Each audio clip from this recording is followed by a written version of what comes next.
नमस्कार आप सभी का आपके अपने YouTube channel Rajasthan study point में हार्दिक स्वागत और अभिनंदन। आज अपन इस वीडियो में राजस्थान में आयोजित सबसे बड़ी भर्ती चतुर्थ श्रेणी 2025 के बारे में चर्चा करने वाले हैं। इस वीडियो में अपन चर्चा करेंगे कि इस भर्ती में जो पेपर आयोजित करवाए गए थे, यानी ये पेपर आपके 6 चरणों में ये भर्ती आयोजित करवाई गई थी। 6 चरणों में तो कौन से चरण का पेपर है वो आसान था और कौन से कठिन था, इसके बारे में बात करेंगे। और इस कठिनाई के आधार पर है जो इसका नॉर्मलाइजेशन होगा या नहीं होगा, अगर होगा तो कौन से शिफ्ट को फ़ायदा मिलेगा, इसके बारे में चर्चा करेंगे। और इसके बाद अपन बात करने वाले हैं कि नॉर्मलाइजेशन के बाद इसमें जो कैटेगरी वाइज आपकी कट ऑफ है वो क्या रहने वाली है, इसके बारे में बात करने वाले हैं। और फिर अपन बात करेंगे कि इसके आंसर की वो कब तक आने की संभावना है, और आंसर की के बाद अपन बात करने वाले हैं कि इसका जो रिजल्ट है वो कब तक आने की संभावना है। और अन्य जो इसके समानांतर वैकेंसियाँ चल रही हैं, जैसे अब अपन बात करें पुलिस कांस्टेबल है, पटवार है, वीडियो है, सेकंड ग्रेड है, और भी वैकेंसियाँ हैं वो इसकी पैरेलल समानांतर चल रही है। इसका इस पर क्या है जो इफेक्ट रहने वाला है, इसके बारे में बात करने वाले हैं। तो चलिए वीडियो को शुरू करें। उससे पहले आप सभी साथियों से निवेदन है कि एक बार आप सभी साथी सेशन को शेयर कर दीजिएगा, और अगर आप चैनल से पहली बार जुड़े हैं तो चैनल को सब्सक्राइब भी कर लीजिएगा।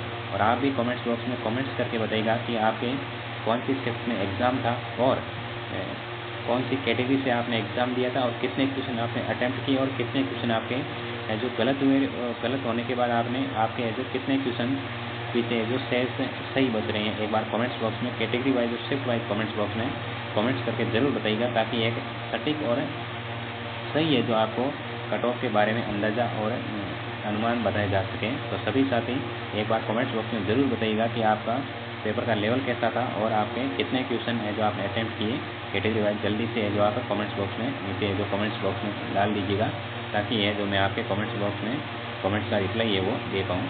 तो चलिए अपन बात कर लेते हैं कि इसमें जो आपके 6 चरणों में पेपर आयोजित कराया गया था, और 6 चरणों में जो आयोजित कराया गया था पेपर है, उसमें अगर हम बात कर लेते हैं, जो आपका 19 को पेपर था, पहला 19 को, और उसके बाद आपका 20 था, और उसके बाद 21 था। 19 में आपके 2 चरणों में पेपर था, पहली शिफ्ट और दूसरी शिफ्ट। और 20 में अगर हम बात करें 20 तारीख को, तो इसमें आपका तीसरी शिफ्ट और चौथी शिफ्ट है। और 21 तारीख को आपकी 5वीं शिफ्ट और 6ठी शिफ्ट थी। तो अगर हम बात करें 19 तारीख की जो पहली शिफ्ट थी, इसमें आपके एक पहले ये भी प्रावधान कर दिया गया था बोर्ड के द्वारा नोटिफिकेशन जारी करके कि जो भी पारियाँ आयोजित करवाई जा रही है, उस पारियों में जो भी क्वेश्चन आ रहे हैं उसका डिस्कशन कोई भी यूट्यूब चैनल के माध्यम से, कोई भी सोशल मीडिया क्रिएटर कंटेनर के द्वारा किसी भी सोशल प्लेटफॉर्म पर नहीं डाला जाएगा, और न ही इस पर किसी प्रकार का डिस्कशन करने की है जो अनुमति दी गई। इससे क्या फ़ायदा हुआ, तो पहले और दूसरी और तीसरी शिफ्ट में पेपर था, उसमें अगर डिस्कशन होता तो बाकी वाली शिफ्टों को काफ़ी फ़ायदा मिल जाता, क्योंकि इसमें से काफ़ी क्वेश्चन है जो बाकी वाली शिफ्टों में रिपीट हो जाते हैं, और प्रश्नों का ट्रेंड क्या था, किस प्रकार के क्वेश्चन आ रहे हैं, उसका अंदाजा है वो बाकी वाली शिफ्टों के बच्चों को लग जाता। इससे जो आप ये फ़ायदा है जो बाकी वाली शिफ्टों को भी हुआ है, तो इससे जो नॉर्मलाइजेशन में भी है जो काफ़ी है जो कम है जो इफेक्ट पड़ने वाला है। तो आपकी पहली शिफ्ट का जो पेपर था, पहली शिफ्ट का आपका पेपर था 21 को, और इसकी अगर हम बात करें तो ये पेपर है जो बाकी शिफ्टों की तुलना में काफ़ी है जो सरल था। बाकी जो शिफ्ट थी उसकी तुलना में ये पेपर है वो आपका सरल था। 19 तारीख का पहली शिफ्ट वाला। और सबसे अगर हम कठिन शिफ्ट की बात करें, सबसे कठिन है जो आपका चौथी पारी का पेपर था, वो सबसे है जो कठिन रहा है बाकी शिफ्टों की तुलना में। और उसके बाद अगर हम बात करें तो ये जैसे अपन बात कर लें तो दूसरी, तीसरी और चौथी और 5वीं और 6ठी, इसकी अगर हम बात करें तो इनका जो लेवल है वो मध्यम रहा है। इनका लेवल है वो जो आपका मध्यम रहा है इन शिफ्टों की तुलना में। पहली शिफ्ट सरल थी, और दूसरी, तीसरी, 5वीं, 6ठी मध्यम, और चौथी शिफ्ट है वो कठिन थी। तो इस प्रकार है जो आप देख सकते हो। हालांकि दूसरी, तीसरी ये भी इतनी तो मध्यम नहीं थी, लेकिन थोड़ी सी है जो चौथी शिफ्ट की तुलना में ये सरल थे। बाकी है जो चौथी शिफ्ट है वो काफ़ी कठिन थी। आप ये जो कमेंट्स बॉक्स में बताइएगा आपके अकॉर्डिंग है जो कौन सी शिफ्ट है कठिन थी, क्योंकि एग्ज़ाम आपने दिया है। क्योंकि 120 क्वेश्चनों का सामना आपने है जो एग्जाम हॉल में बैठ कर किया है, तो आपसे भली बात है जो कोई नहीं जान सकता कि पेपर का लेवल कैसा था। हालांकि पेपर का लेवल है जो सभी में है जो कठिन ही था, सरल पहली शिफ्ट को भी नहीं कर जा सकता, लेकिन थोड़ी सी है जो तुलना के आधार पर अपन कह सकते हैं। फिर भी है जो अगर आपने एग्ज़ाम दिया तो आपके लिए तो वो कठिन ही था, आपने जो परीक्षा का सामना किया है, हकीकत आपको पता है। तो एक बार कमेंट्स बॉक्स में आप ज़रूर बताएं कि किस शिफ्ट में कितना क्या है जो आपका इसका लेवल रहा है और कितने अंक बन रहे हैं। तो चलिए इस आधार पर अपन देख लिया है कि पेपर है जो कठिन कौन सा था और आसान कौन सा। अब अपन बात कर लेते हैं कि इस आधार पर है जो नॉर्मलाइजेशन होगा तो जो किस शिफ्ट को फायदा होगा, तो इसके ऊपर अपन चर्चा कर लेते हैं। फिर अपन कट ऑफ के बारे में आगे बढ़ेंगे। पॉइंट वाइज पॉइंट अपन बात करते हुए आगे बढ़ रहे हैं। तो सभी साथी है जो वीडियो को बिना स्किप किए बिना है जो आगे बिल्कुल है जो बिना स्किप किए आप पूरा वीडियो देखिएगा, ताकि आपको जो बिल्कुल क्लियरिटी के साथ है जो समझ आ जाएगा कि क्या है जो कट ऑफ का सारा गणित बैठ रहा है। तो अपन बात कर लेते हैं 19 को, फिर अब लिख लेते हैं 19, 20 और 21। 19, 20 और 21 में है जो आपकी पहली शिफ्ट, दूसरी शिफ्ट और तीसरी और चौथी, और ये है जो आपकी पाँचवीं और छठी शिफ्ट है। इसमें अगर हम बात कर लेते हैं कि नॉर्मलाइजेशन से जो किस शिफ्ट को बेनिफिट होगा तो किस आधार पर होगा, तो मैं आपको बता देता हूँ इसमें नॉर्मलाइजेशन नहीं होगा। इसमें है जो आपके 21 परसेंटाइल के आधार पर है जो आपका इसमें रिजल्ट तैयार होने वाला। इसकी अगर हम बात करें तो इसमें है जो आपकी वैकेंसी थी 53,000 पोस्ट थी, 53,000 प्लस है जो 53,000 के प्लस ही है जो आपकी पोस्ट है। उस आधार पर अगर हम देखें, उस आधार पर अपन देखें तो जो इसमें 53 मान लो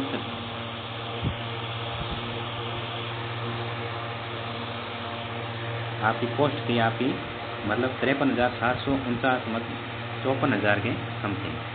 इस पोस्ट को है जो आपको सभी पारियों में है जो एक फिक्स है जो डिस्ट्रीब्यूट कर दिया जाएगा। जैसे मान लो एक पहली शिफ्ट में 9,000 अभ्यर्थियों को है जो पोस्ट है वो डिस्ट्रीब्यूट कर दी जाएगी, दूसरी में भी 9,000, तीसरी में भी 9,000। इस प्रकार है जो आपकी पोस्ट है वो बांट दी जाएगी, ताकि ये जो किसी भी शिफ्ट में से ज़्यादा अभ्यर्थी है वो सिलेक्ट ना हो पाए। ये है जो आपके 21 परसेंटाइल का है जो फॉर्मूला है, जो इस आधार पर है जो आपको रिजल्ट तैयार किया जाएगा। तो सभी है जो 9,000 अभ्यर्थियों को है जो इसमें पोस्ट बिल्कुल पहली शिफ्ट में से भी 9,000 लेंगे, दूसरे में से भी 9, तीसरी में भी 9 लेंगे और चौथी शिफ्ट में भी से 9 और पाँचवीं शिफ्ट में से 9,000 लेंगे। इस प्रकार है जो आपके सैनमत बिल्कुल है जो 54,000 अभ्यर्थियों को है जो दिया जाएगा। तो इससे है जो क्या होगा कि किसी भी पारी में से ज़्यादा अभ्यर्थी सेलेक्ट नहीं होंगे, यानी एक फिक्स दायरा है जो बना दिया जाएगा कि इस पारी से इतने अभ्यर्थी लिए जाएंगे। तो ये है जो मतलब है अपन बात करें कि ये दोषारोपण नहीं होगा कि इस शिफ्ट से ज़्यादा अभ्यर्थी लगे हैं, इस शिफ्ट से कम लगे हैं। तो इससे जो बचने के लिए ये फॉर्मूला अपनाया गया है। तो ये एक शानदार भी फॉर्मूला है, क्योंकि अगर नॉर्मलाइजेशन होता है तो पहली शिफ्ट में जो नंबर कम हो जाते और बाकी शिफ्टों में बढ़ जाते, तो ये भी एक बड़ा लॉस होता है। तो ये आपके लिए भी बेनिफिट वाली बात है कि इस प्रकार से है जो आपका रिजल्ट तैयार होगा तो किसी भी प्रकार का नुकसान नहीं होगा। तो चलिए ये बात हो गई नॉर्मलाइजेशन और 21 परसेंटाइल वाली। अब आगे अपन चलते हैं कि कट ऑफ है वो कम क्यों रहने वाली है, किस कारण से जो कट ऑफ कम रहने वाली है, इसकी भी अपन थोड़ी सी चर्चा कर लेते हैं। तो चलिए इसके बारे में अपन देख लेते हैं कि कट ऑफ है वो कम क्यों रहेगी। तो पहला कारण है, मैं आपको बता देता हूँ, इसमें आपके लगभग है जो आपके पहले अपन बात कर लेते हैं कि 54,000 पोस्ट है, मतलब 54 की आपकी पोस्ट है, और इन पोस्टों के लिए अभ्यर्थियों ने फॉर्म फिलअप किए थे लगभग मतलब 24 लाख, बिल्कुल है जो 24 लाख अभ्यर्थियों ने फॉर्म है वो फिलअप किए गए थे, और इन फॉर्मों में से 24 लाख फॉर्म भरे गए थे, और उनमें से लगभग है जो 21 लाख अभ्यर्थियों ने फॉर्म मतलब एग्ज़ाम दिया गया था। तो अब है जो एक पोस्ट के लिए आप एक कंपटीशन हो गया है, 39 अभ्यर्थियों के बीच में है जो ये जंग अब लड़ी जाएगी। एक पोस्ट के लिए 39 अभ्यर्थी है जो मैदान में उतरे हुए हैं, और जिसमें जितना है जो दम होगा वो इस पोस्ट को है जो उड़ा ले जाएगा। तो इस आधार पर है जो अपन देखें तो आपके 24 लाख फॉर्म थे और 21 लाख अभ्यर्थियों ने परीक्षाएँ दी गई थी, और कंपटीशन अब है जो आपके एक पोस्ट के लिए 39 अभ्यर्थियों हो गया है। तो मेरिट कम रहने का एक तो सबसे कारण है कि पोस्ट है जो आपकी सबसे ज़्यादा होना है। पोस्ट है वो सबसे ज़्यादा होना, ये इसका कारण रह सकता है। एक पहला है जो मेजर कारण, पोस्ट है वो बहुत शानदार पोस्ट आई हुई है। और दूसरा मेजर पॉइंट है कि पेपर का लेवल है वो कठिन था, इस आधार पर है जो आपकी कट ऑफ है वो कम रह सकती है। और इसके अलावा अगर हम बात करें कि इसके अलावा है जो इसका कट ऑफ का फैक्टर क्या रहने वाला है, इसके अलावा अपन बात कर लेते हैं 54,000 तो ये पोस्ट है। और उसके अलावा अगर हम बात कर लेते हैं कि इसका रिजल्ट है जो कर्मचारी चयन बोर्ड के द्वारा बताया गया है कि इसका रिजल्ट है वो आपका पुलिस कांस्टेबल हो, चाहे अपन बात करें पटवार की और बाकी भी एग्जामों की, उसके बाद इसका रिजल्ट जारी करने की संभावना जताई, ताकि ये जो होशियार अभ्यर्थी हैं, जो बेहतरीन प्रदर्शन कर रहे हैं, अच्छी रैंक के साथ है जो इसमें नंबर ला रहे हैं, वो अभ्यर्थी उन्होंने बाकी एग्जामों में भी अच्छे प्रदर्शन कर रहे हैं, तो वो अभ्यर्थी उधर सेलेक्ट हो जाएंगे। तो जो इसमें है जो काफ़ी सीटें हैं जो अन्य अभ्यर्थी हैं उनके लिए फायदा होने वाला है। अपन बात कर लेते हैं कि इसमें 10,000 तो आपके पुलिस कांस्टेबल हैं, 10 के अभ्यर्थी पोस्ट है वो पुलिस कांस्टेबल में चले गए, पुलिस कांस्टेबल है उसमें चले जाएंगे। और अगर हम बात करें उसमें चले जाएंगे, और 3,000 और लगभग है जो 4500 अभ्यर्थी हैं वो बात करें तो पटवार और LDC में आ रहे हैं। पटवार और अपन उसकी बात करें वीडियो में चले जाएंगे, पटवार और वीडियो में चले जाएंगे। और अगर हम बात करें तो लगभग अभ्यर्थी काफ़ी अभ्यर्थी हैं जो सेकंड ग्रेड में भी लगेंगे, जेल प्रेरी है और भी काफ़ी है। जो इस प्रकार अगर हम बात करें तो लगभग है जो 25 के समथिंग है जो पोस्टें भर्तियाँ हैं वो इससे समानांतर चल रही हैं।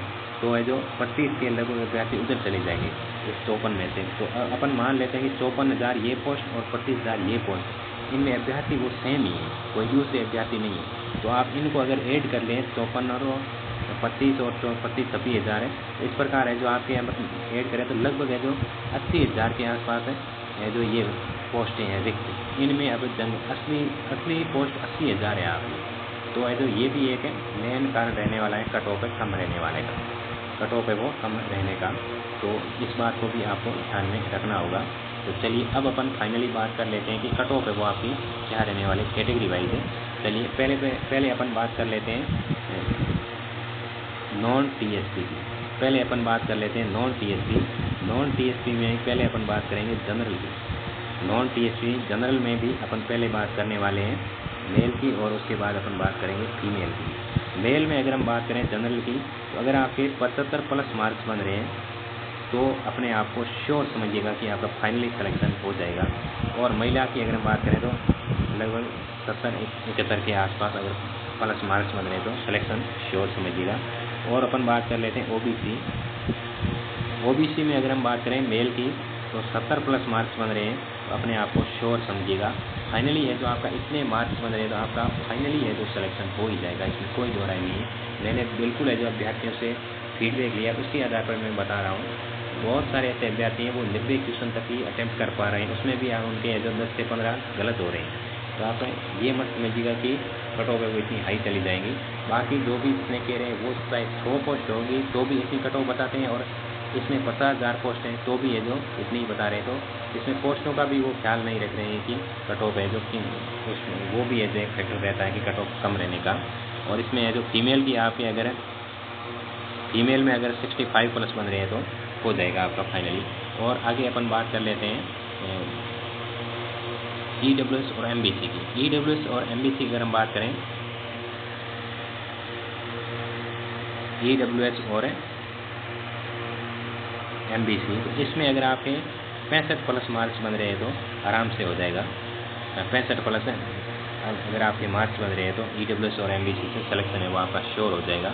और आगे अपन बात कर लेते हैं SC कैटेगरी की। SC कैटेगरी में अगर हम बात करें 60 प्लस क्वेश्चन बन रहे हैं SC कैटेगरी में, तो SC कैटेगरी से है जो आपका सिलेक्शन हो जाएगा। और ST कैटेगरी की बात करें तो ST कैटेगरी में अगर आपके 55 मार्क्स बन रहे हैं तो आपका सिलेक्शन है वो श्योरली है वो हो जाएगा। और जो भी बाकी कैटेगरी है जो विशेष श्रेणियाँ हैं उसमें अगर आपके 50 प्लस मार्क्स बन रहे हैं तो अपना है जो सिलेक्शन है वो श्योर मान के चलिएगा कि आपका फाइनली सिलेक्शन हो जाएगा। इसमें जो भी है जो विडो है, डिवोर्स है, भूतपूर्व सैनिक है, उन तमाम है जो कैंडिडेट्स की मैं बात कर रहा हूँ। विशेष श्रेणी जो खेल कोटे से है उनकी मैं बात कर रहा हूँ। उनके अगर 50+ क्वेश्चन राइट हो रहे हैं तो सिलेक्शन है वो आपका श्योरली है वो इसमें है जो हो जाएगा। और अगर हम बात कर लेते हैं टीएसपी एरिया की, अगर टीएसपी एरिया की अगर हम बात करें, टीएसपी एरिया में भी जनरल की अगर हम बात कर लेते हैं, टीएसपी जनरल में अगर आपके 45+ मार्क्स बन रहे हैं तो आपका सिलेक्शन है वो श्योर मान के चलिएगा। और बाकी जो एसटी है उनका है जो 40+ और महिला है वो 5-5 नंबर है वो कम करके मान सकती है कि आपका सिलेक्शन श्योर हो जाएगा, क्योंकि पोस्टें बहुत ज़्यादा हैं और उसके समानांतर भी पोस्टें चल रही हैं, क्योंकि 54,000 ये पोस्ट हैं और प्लस 30-25,000 ये समानांतर और पोस्टें चल रही हैं। तो सभी अभ्यर्थी तो कॉमन ही है, तो पोस्टें तो आपको इसको है जो इसको आप ऐड करोगे तो लगभग 80,000 के आसपास है, तो है जो आपका सिलेक्शन है वो श्योर हो जाएगा। आप भी ये जो कमेंट्स बॉक्स में बताइएगा कि ये वीडियो आपको कैसा लगा। अगर अच्छा लगा है तो अपने साथियों तक शेयर कर दीजिएगा। और आप भी कमेंट्स बॉक्स में आपके कितने मार्क्स बन रहे हैं, किस कैटेगरी से बन रहे हैं और कौन सी शिफ्ट से एग्ज़ाम दिया है, और टीएसपी से हो या नॉन टीएसपी से, मेल हो या फीमेल हो, ये सारी जानकारी वो कमेंट्स बॉक्स में जो कमेंट्स करके बताइएगा ताकि मैं आपके कमेंट्स का रिप्लाई दे पाऊँ। तो आज के लिए इतना ही, मिलते हैं किसी और वीडियो में, तब तक के लिए आप सभी का बहुत बहुत धन्यवाद।